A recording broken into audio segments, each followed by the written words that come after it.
It's a Bandsy remix, page 444.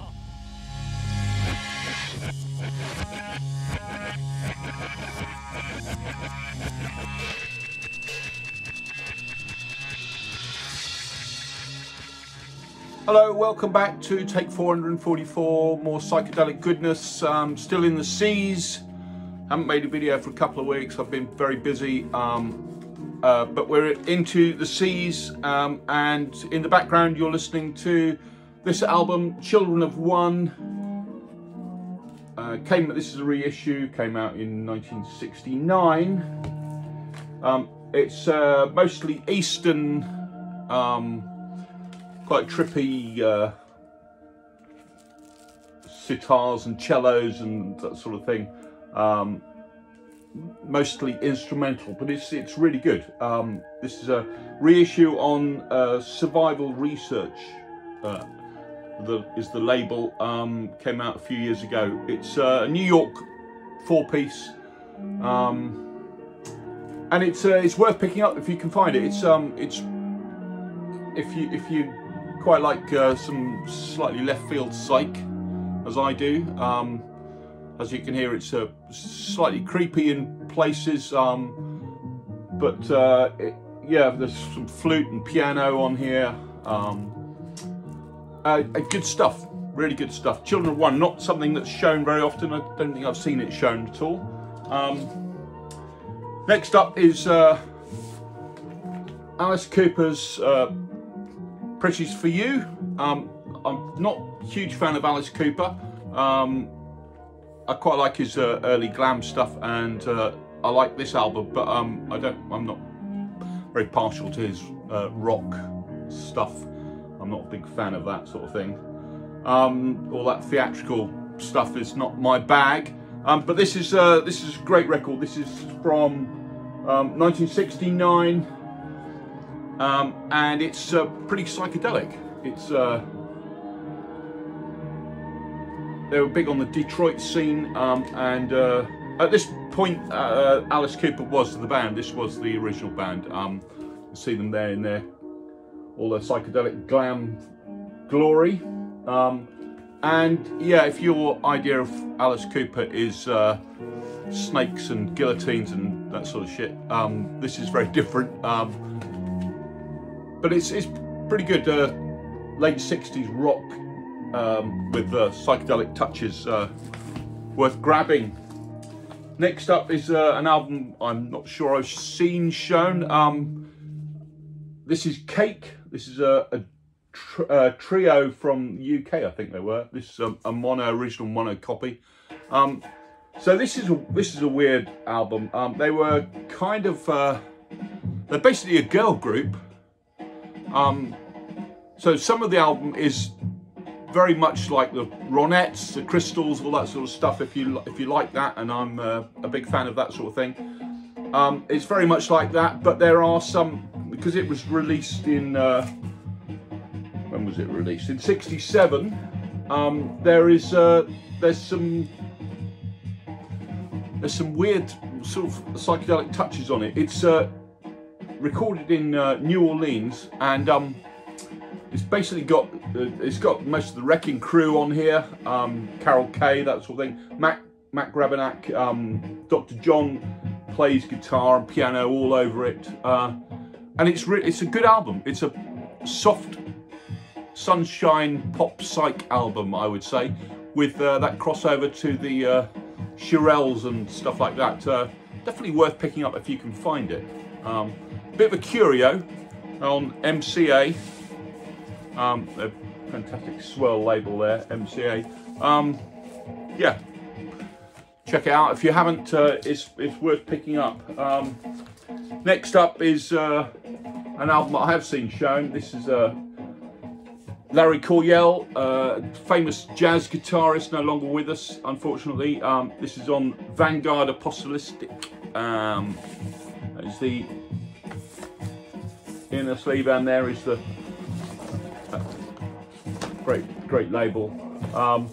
So this is his first album. He had been on a couple of albums before this, and he was on in a band called the Free Spirits, which I have their album. I'll be getting to that eventually. But it's got a great cover. But he was also on in All Over the Head Shop album, which I'm sure most of you know. It's a pretty well-known psych album.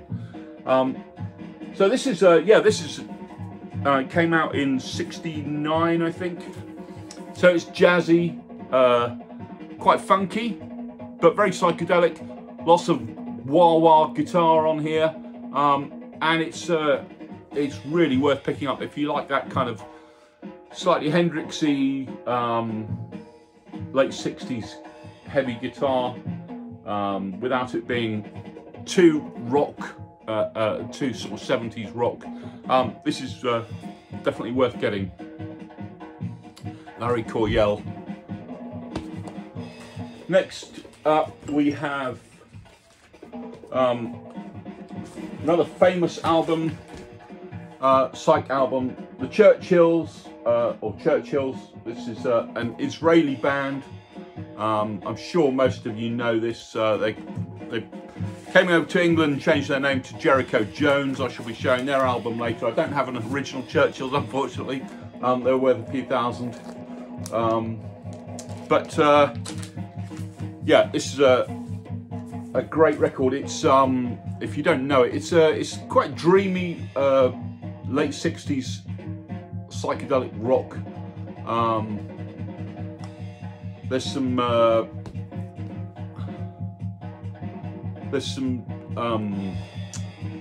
sort of ethnic instruments on it, clay drum and oud and stuff like that. But it's definitely worth checking out. This is my reissue on 180 gram vinyl, but I also have bought this much earlier. This is actually, I don't think this is listed on Discogs, on the Fantasia label. I should imagine it's a bootleg. The sleeve is pretty much the same. Yeah, check out the Churchills, a fantastic cornerstone psych album. They also put out this live album. So this is live from, I don't know, in the 90s, I think. No, 2015. I'm out of touch. 2015. So this is the original lineup. This is live in Tel Aviv. I bought this because it's the Churchills and I hadn't heard anything of them live. So this, I like the stuff that they did in the 60s. This is okay. It's a bit too heavy rock for me, a bit too normal kind of rock band. They do a cover on A Whole Lot of Love on here. At that point, I probably would have walked out of the concert. But yeah, I mean, it's the Churchills live. It's the only way you're going to hear them unless you live in Israel. I think they might do 1 or 2 gigs out there still. Next up is a couple of albums. I don't need to kind of introduce these. Chocolate Watch Band, No Way Out. These are both reissues. Don't have originals of these. And In a Mystique, both essential psychedelic records. The list of credits of the people they know on the back is quite extraordinary. But yeah, it's I mean, what can you say? The Chocolate Watch Band, everybody knows them. Garage Band, psychedelic touches on both. Fantastic stuff. They should be in any psych collection. I also have a. They're quite hard to get hold of in the UK in the 80s. Chocolate Watch Band. They weren't well known. So this was my first introduction. This is a compilation called 44 on Big Beat. Gatefold It. Still worth picking up if you can find it. It's got most of the stuff that we all know. There's a couple of singles on there.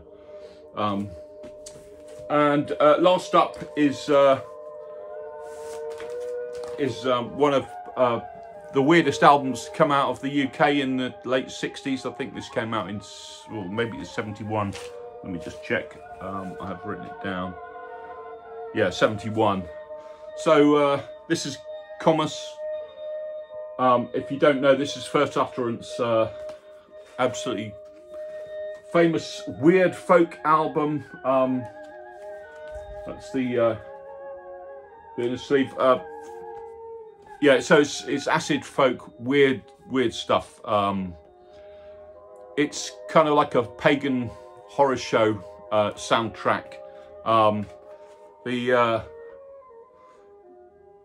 cover art is enough to draw you in. It looks, it reminds me of the King Crimson first album, as if he's been buried in a peat bog for 1,000 years and dug up.